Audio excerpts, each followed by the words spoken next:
can gauge whether you really understand electrical engineering. But why I want to spend time on this simple thing which you learn in other classes already, because I remind you with this, the rest will be easy when you do the feedback circuit. Okay, so pay attention to this. So first of all, as an electrical engineer or in a circuit, what you are doing is to deal with two major signals, voltage and current. Remember, they are just signal. But there are other signal. Charge is a signal. Even the spin of the electron can be used as a signal. So people have so-called spintronics, not electronics, spintronics. They use the spin of the electron to do computation. Okay, they have some certain advantage, right? But now we only play with voltage and current. Then we have two things. One is voltage source, right? But what is voltage source?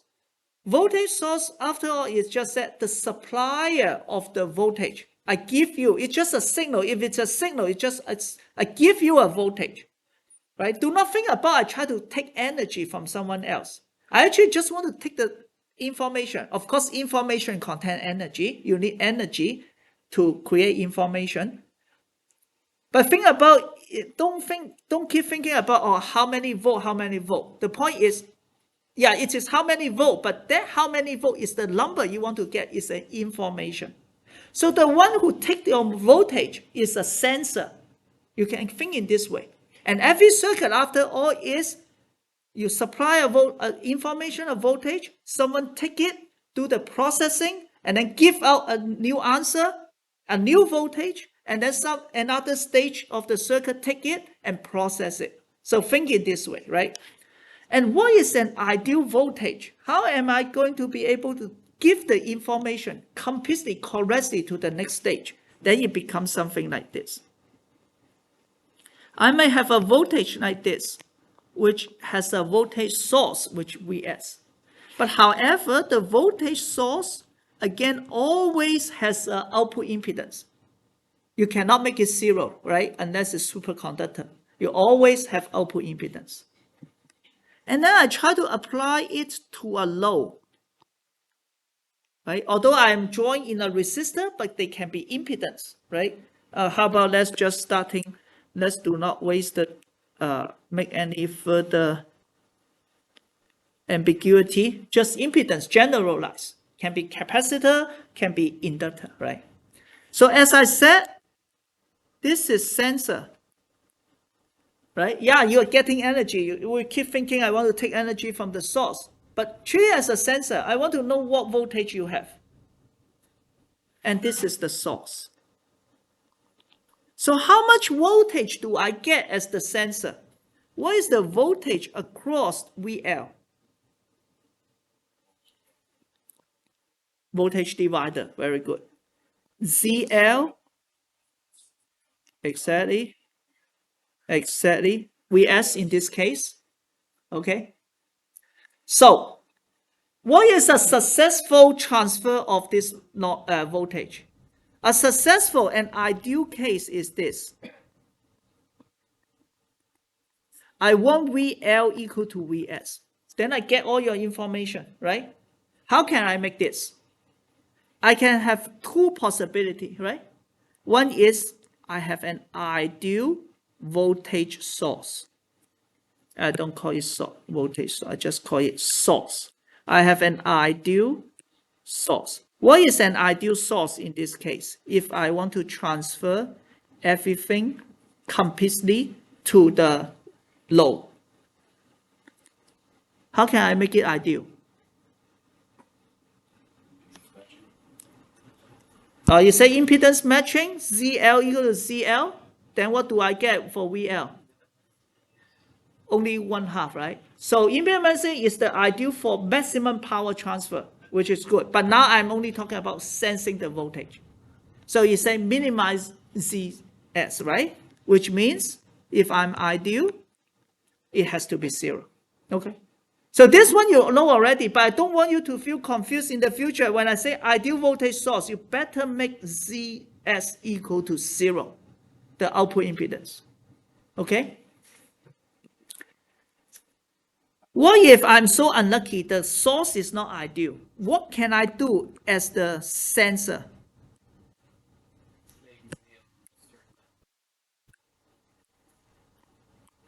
Very good.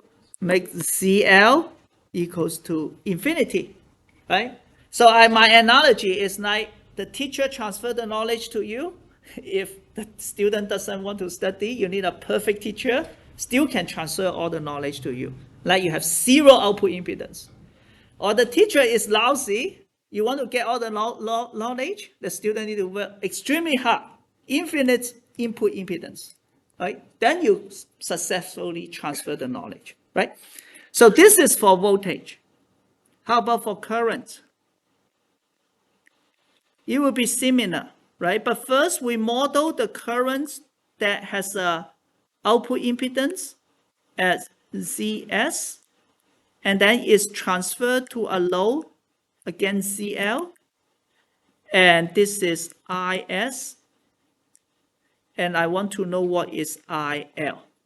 Okay, I know that IL, I don't know if you memorize this equation, but the good thing is that it's kind of opposite to voltage. It's a dual, right? So I even did not memorize, but I know this is correct. I just changed L to S.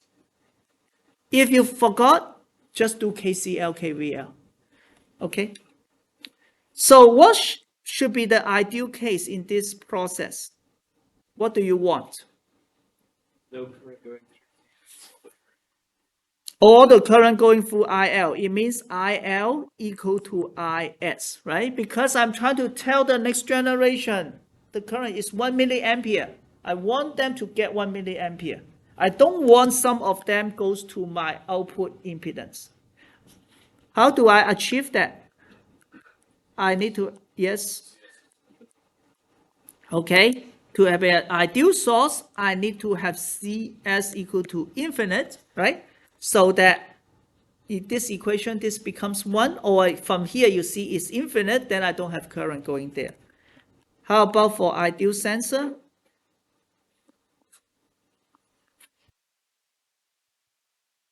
CL equals 0. Just make myself humble, then I will get all the knowledge that I want, right? Now, we won't go through this again, but I hope that it becomes something very natural for you. Just like when you driving the car, turning left, you know that you naturally just turn on the signal, right? You don't need to go through all the process. Because then that will help you to design your circuit. So with this in mind, then let's look at the amplifier. What are the ideal amplifier? Here I have 4 types of amplifier. We have spent all of our time in this semester playing with the first type. Let's look at it carefully. Input is voltage, output is voltage. We call this type of amplifier, can you guess a name for this? Voltage amplifier. Yeah, voltage amplifier, so simple, right? Voltage amplifier. Okay, now look, be the voltage amplifier, just like be your generation. You try to get a signal. Someone apply V into you. You are the sensor. You try to sense the signal, right? From the previous generation. So if you are ideal, you are a good student, what should be your input impedance? Forgot, right? Let's say again. What should be your input impedance when you are ideal? Infinite, right? And that's why I want you to memorize this, right? You want to have an infinite input impedance. If you're not infinite, don't tell me that you are an ideal operational amplifier. And then you try to deliver a signal. Someone going to read your signal, your next generation. Your output impedance need to be 0.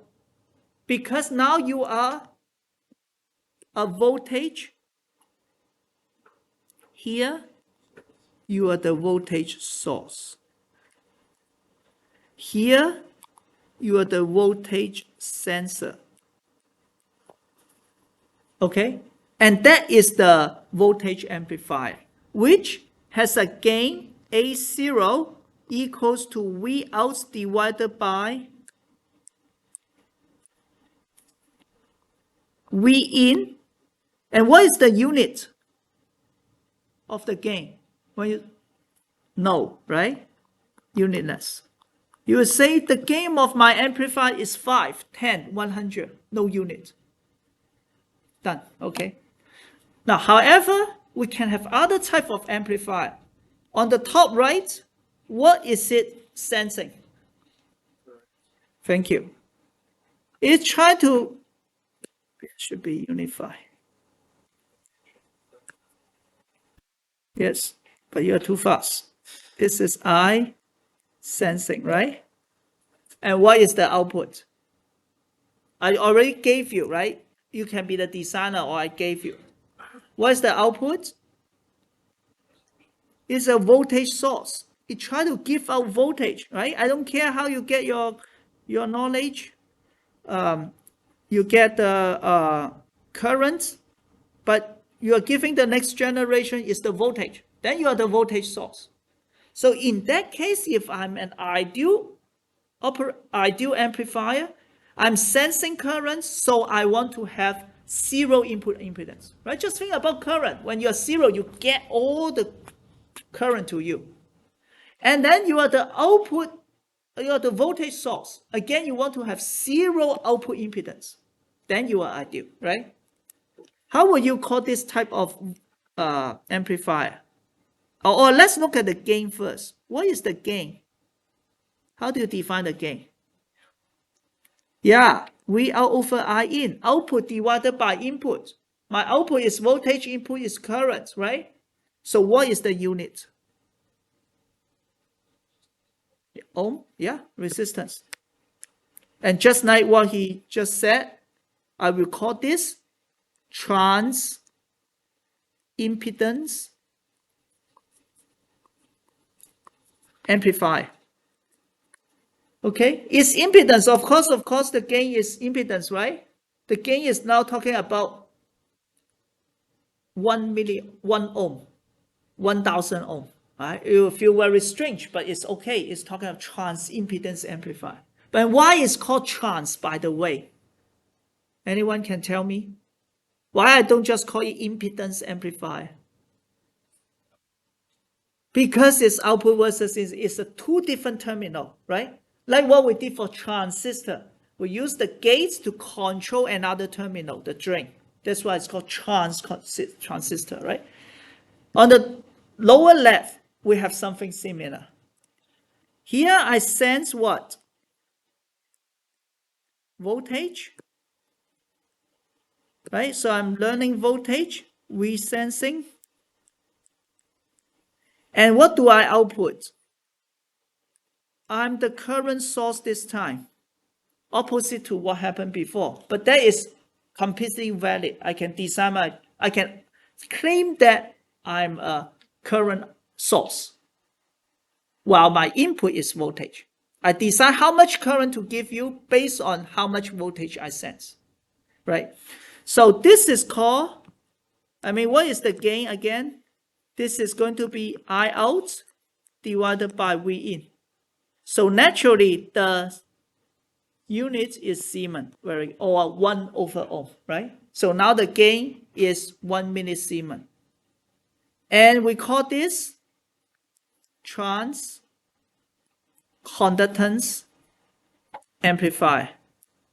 Now Transconductance Amplifier.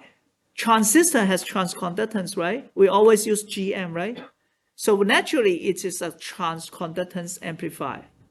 Your input is gate voltage, output is what? What current? For transistor. You change your gate voltage, and then the output is what? What is changed? Drain current, yes. This is a little bit messy. Okay, finally, on the bottom right, I am sensing the current, and I also output the current. So I'm a current source. Again, when I'm ideal, I'm sensing current, I want to have 0 input impedance. And when I'm outputting current, I want to have infinite output impedance, right? So this has a gain equals to I out divided by I in, which is again unitless, right? The current gain is 5, the current gain is 10, and I call it a current amplifier. Okay? I go very slowly, but I assume you can really understand and memorize it, okay? Now, of course, we cannot be ideal, right? Then we need to model our amplifier. And again, they are not ideal just because they have non-zero or non-infinite input impedance or output impedance, right? So let's look at this one first. This one again, input is voltage, output is voltage. So what type of amplifier is this? Voltage amplifier. Very good, right? For ideally, for a voltage amplifier, I have V in. I should have what type of input impedance? Infinite. So I'm going to open it. And then, what type of output impedance should I have? 0, because I'm voltage source. Are everyone okay with this, how I draw the ideal amplifier? Let's pause for a few seconds. Is this okay? Yeah, because what I'm saying, just a small signal model, instead of drawing this whole thing, I just show that if I have V in, I'm going to output A0 times V in equal to V out. That's it. Right? How do I do it is another thing. This is the small signal, right? Another diagram. But when it is not ideal, then I have finite input impedance. And then also I have finite output impedance, right? So let me mark here, this is infinity, this is 0. But now it becomes R out. So let's do the same thing for the one on top right. This is, what type of amplifier is this? Okay. VM. This is transimpedance because output is voltage, input is current, right? So when the input is current, what do I want? Ideally. Do I want a large or small output input impedance? 0 when it is ideal, right? I in. How about the output? Do I want to have a large or small output impedance? 0 because my output is voltage. Yeah? So naturally, this is 0, this is 0, right? But in reality, I have a finite input impedance and finite output impedance. Yeah, and then on a little bit boring, but we need to really understand this. Input is voltage and output is current. What is this amplifier? What type of amplifier is this? Transconductance, right? GM. I don't know if sometimes people say GM is transconductance, it becomes transconductance, but anyway. Okay, so this is the ideal one. What should be the input impedance? Infinite. What should be the output impedance? Infinite, because it's a current source. It's a current source. So you want to have an infinite output impedance. Is that okay? I mean, this is confused. It looks simple. I know it looks simple, but many of you can still make mistake if you don't really understand, right? Make sure you understand. Okay, then the last one, how about you tell me, this is current amplifier, right? So what type of input impedance and output impedance I should have? What should be the input impedance when it's ideal?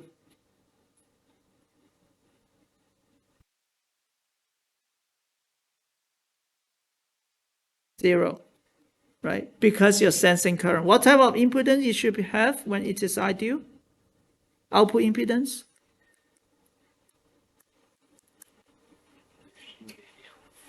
Should it be 0 or infinity? Infinite, yes. Yeah. So I'm a little bit, I quite have some, yeah. So how to say, right? You cannot just memorize the figure. You need to understand, and within 1 second, you can figure out this, right? And that is how I do that. I ask myself whether it's sensing or sourcing, and whether it's voltage or current. And then I know right away whether it needs to be large or small. Okay. Okay, so I think I will end early today. Let's stop here.